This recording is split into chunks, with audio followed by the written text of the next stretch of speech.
चंकी अस्सलाम वालेकुम फ्रेंड्स। तो मेरा नाम है दुआ फातिमा और आप देख रहे हैं मेरा यूट्यूब चैनल हम की चंकी। So welcome to my channel. तो आज मैं एक नई वीडियो लेकर आई हूँ जो है एक क्राफ्टिंग वीडियो। मैं बनाने वाली हूँ वॉल हैंगिंग डेकोरेशन। तो उसे बनाने के लिए आपको चाहिए 4 पेपर्स, ब्लैक हो, ग्रीन हो, येलो हो, ब्लैक हो, 2 ब्लैक पेपर। आप कोई सा भी कलर ले सकते हैं, लेकिन एक कलर का 2 जरूर हो। वैसे ब्लैक प्यारा लगता है। ग्लू गन चाहिए आपको, स्केल चाहिए और सीजर चाहिए। तो लेट्स गेट स्टार्टेड। तो पहला स्टेप आपको बनाने के लिए चाहिए एक पेपर। अभी पहला स्टेप बनाने के लिए आपको तो एक ही पेपर चाहिए। वो कलर है जिसके आपने 2 कलर लो, उन्हीं में से कोई एक ले लीजिए पेपर।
तो गाइस, जैसे कि मैंने आपको 1 स्टिक बनाना सिखाई, उसी तरह की आपको 8 इक्वल स्टिक्स बना लेनी है। तो जैसा कि मैंने आपको उस वीडियो में फ्लावर बनाना सिखाए थे, उसी तरह का कोई सा भी आप एक फ्लावर बना लीजिए। उस वीडियो का लिंक मैंने डिस्क्रिप्शन बॉक्स में दिया हुआ है।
तो मैंने आपको ये एक फ्लावर बनाना सिखा दिया है।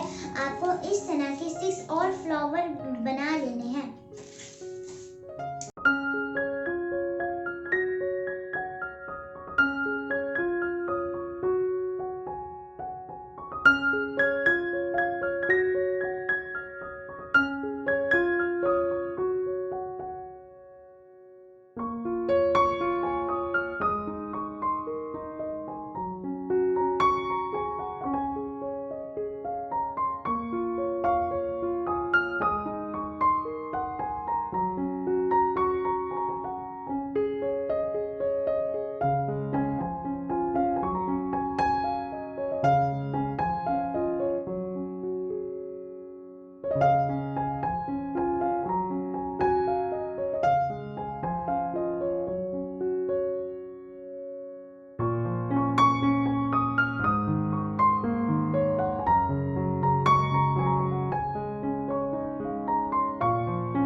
कोई मेरी wall hanging decoration video. I hope you enjoyed watching my video. If you like my video, please like and subscribe my channel. Until my next video, Allah Hafiz.